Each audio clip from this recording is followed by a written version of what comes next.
जय श्री कृष्ण।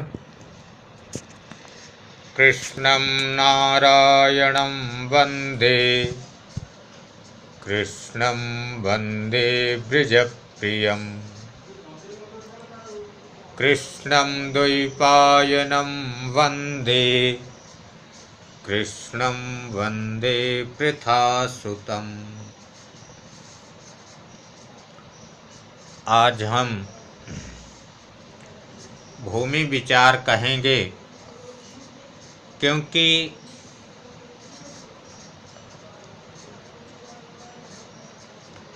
भूमि विचार इसलिए अत्यंत आवश्यक है। व्यक्ति जमीन खरीदते हैं, उस पे वास करते हैं। कुछ व्यक्ति अपने खेत के लिए जमीन खरीदते हैं, उसमें अन्न उपजाते हैं। लेकिन यह जानकारी न होने से भूमि तो खरीदते हैं, लेकिन भूमि से जैसा लाभ होना चाहिए वह लाभ नहीं हो पाता है। तो आइए पहले तो हम ये देखेंगे कि जीवित भूमि और मृत भूमि कौन होती है। क्योंकि हम चाहे खेत खरीदें और चाहे उस पे मकान बनाएं, यदि जीवित भूमि में रहते हैं या खेती करते हैं तो उससे हमको निश्चित रूप से लाभ ही होगा। यत्र वृक्षा प्ररोहन्ति सस्यं सम्यक् प्रवर्धते, सा गेया जीविता भूमिर्मृता चातोन्यथा स्मृता। देखिए, जिस भूमि में हम बीज बोते हैं और बीज बोने के बाद उसमें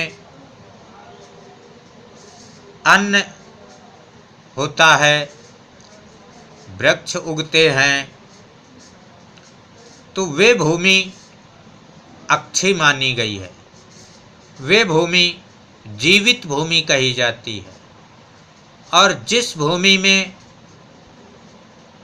हम कुछ भी बीज डालते हैं और बीज उगता ही नहीं है, वे भूमि मृत भूमि कही गई है।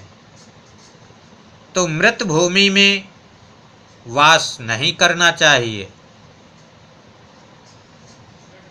क्योंकि यदि मृत भूमि में वास करते हैं तो वहाँ पर नाना प्रकार के कष्ट, व्याधियाँ इत्यादि होती रहती हैं। इसलिए हमको हर समय ध्यान देना चाहिए कि हम जहाँ रह रहे हैं वे हमारी जीवित भूमि है अथवा मृत भूमि है। फिर इसके बाद ये भी ध्यान देना चाहिए कि हम जहाँ रह रहे हैं ये भूमि किस वर्ण की है, क्योंकि किस रंग की है तो जब हम उसका रंग देखेंगे, रंग के अनुसार ही ये भूमि ब्राह्मण, क्षत्रिय, वैश्य, शूद्रों के लिए लाभकारी होती है।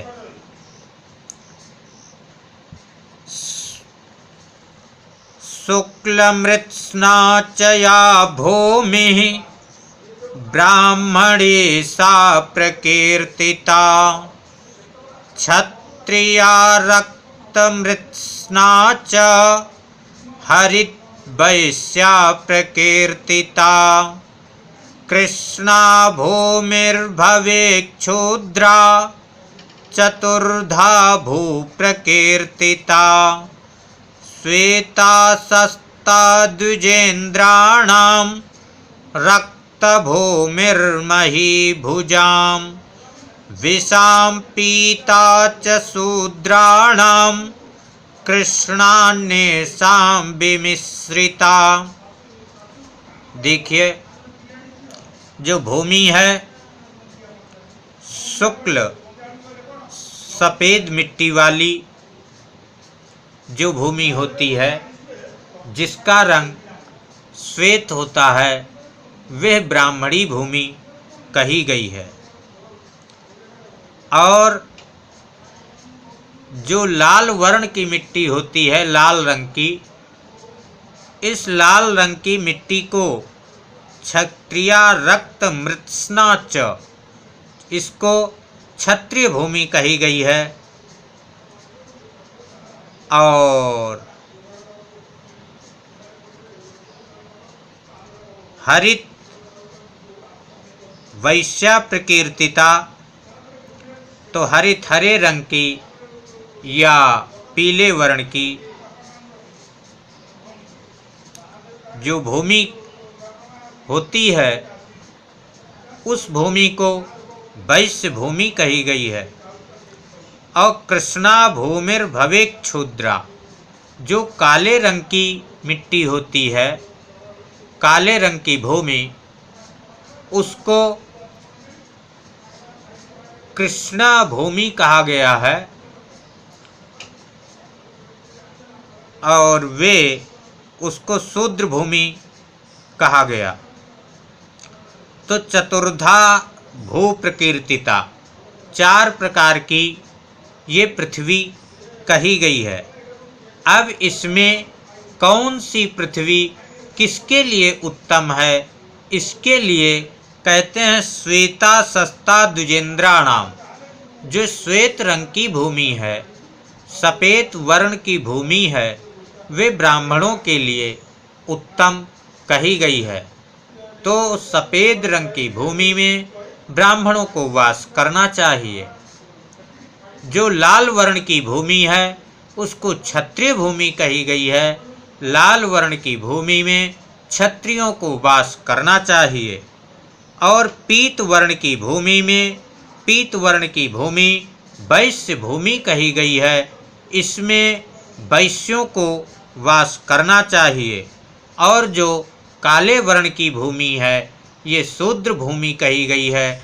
काले वर्ण की भूमि में शूद्रों को वास करना चाहिए।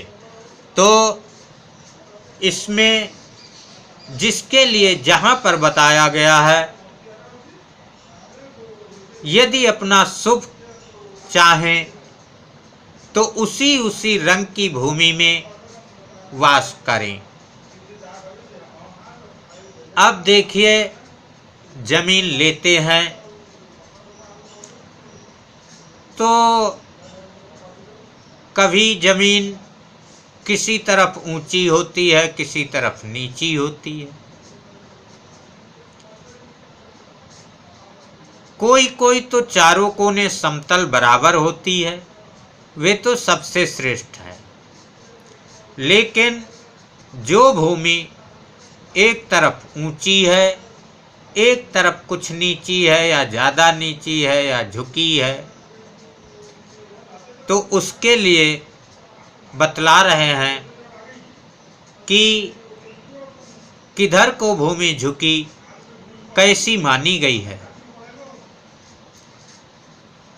शंभुकोणे प्लया भूमि कर्तो श्री सुखदायिनी पूर्वप्लवा वृद्धिकरी धनदातु तरप्लवा मृत्युशोकप्रदा नित्यं सर्वथा दक्षिणप्लवा ग्रह भयकरी सा च या भूमिर्नैरिति प्लवा धनहानिकरी चैव कीर्तिदा वरुणप्लवा वायुप्लवा च या भूमि सा सदोद्वेगकारिणी।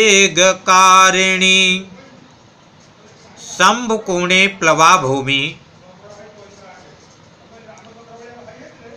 कि संभ कोणे मतलब ईशान कोण की तरफ यदि भूमि झुकी हुई है, अर्थात पानी ईशान कोण की तरफ बहता है, तो वह